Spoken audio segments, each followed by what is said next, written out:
Fleur plongea son regard clair dans les yeux d'Abel.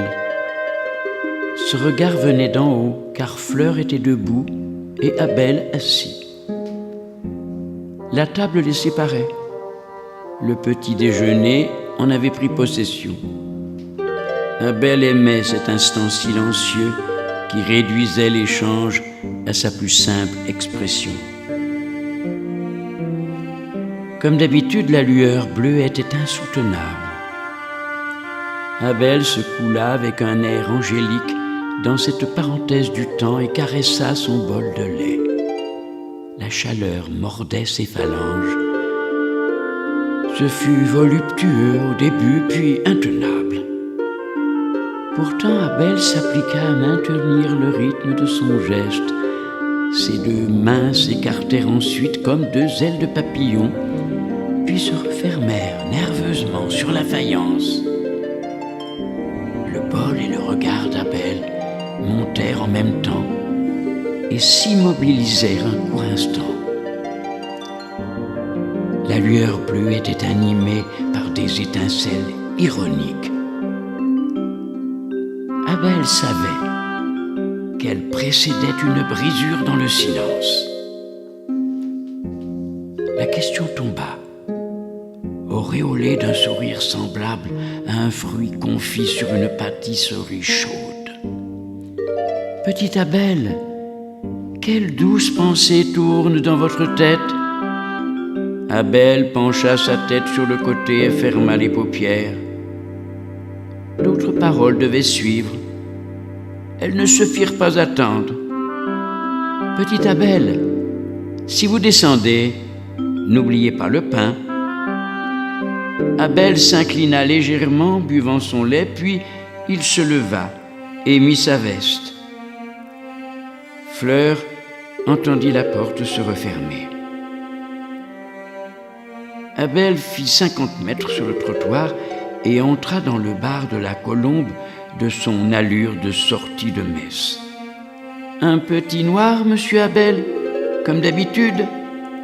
Abel opina du chef, les lèvres pincées. Une saillie allait arriver, en homme délicat. L'Auvergnat ne le faisait jamais languir. Alors, monsieur Abel, la parole est-elle donnée à l'homme pour qu'il s'en serve, à tort et à travers? À votre avis? Abel fut étonné, car elle était nouvelle. L'apothéose suivit.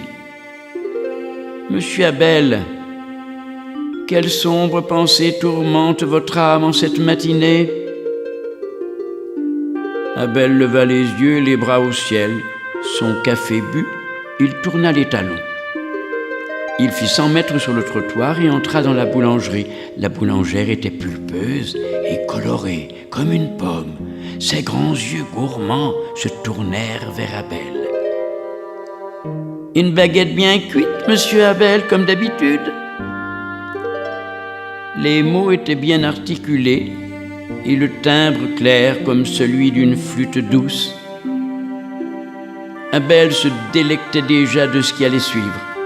« Monsieur Abel, quelle image au pastel éclaire votre esprit en ce jour nouveau? » La vie de la boulangère n'admettait pas la pénombre. Tout devait flamboyer sous un soleil éternel. Abel lui décocha son sourire le plus tendre. Sa baguette sous le bras, il s'en retourna au foyer. Il passa le reste de la matinée à lire La vie du rail, calé dans son fauteuil en écoutant une symphonie champêtre avec trompe de chasse de Joseph Bodin de Boismortier. À midi, il se mit à table et considéra le sauté de veau marengo préparé amoureusement par Fleur. Il huma le fumet, l'air pénétré, et commença à découper la viande avec des gestes de couturière. « Petit Abel, vous allez vous brûler, ne soyez pas pressé. Le riz aussi est excellent. » Abel obtempéra comme un caniche et regarda son couteau. Fleur se dressa de l'autre côté de la table, Petite Abel, quelle douce pensée voyage à l'arrière de votre front.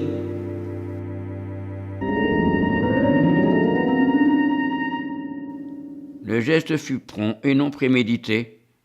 Le couteau partit en ligne directe pour atteindre Fleur au niveau du nombril. Elle fondit sous la table. Un son de cloche profonde emplit la tête d'Abel qui ouvrit les yeux. Il vit des campagnes et des bovins sympathiques qui défilaient derrière la vitre. Petite Abel, notre train aura du retard comme d'habitude. Le regard était couleur de myosotis. Petite Abel, vous avez beaucoup dormi et beaucoup souri pendant votre sommeil. Quelles douces pensées ont animé vos rêves. Abel se leva et déposa un baiser sur les cheveux follets de l'oreille gauche de Fleur. Souriant à l'adresse des anges, il replongea dans sa sieste, bercé par le rythme lancinant du tortillard.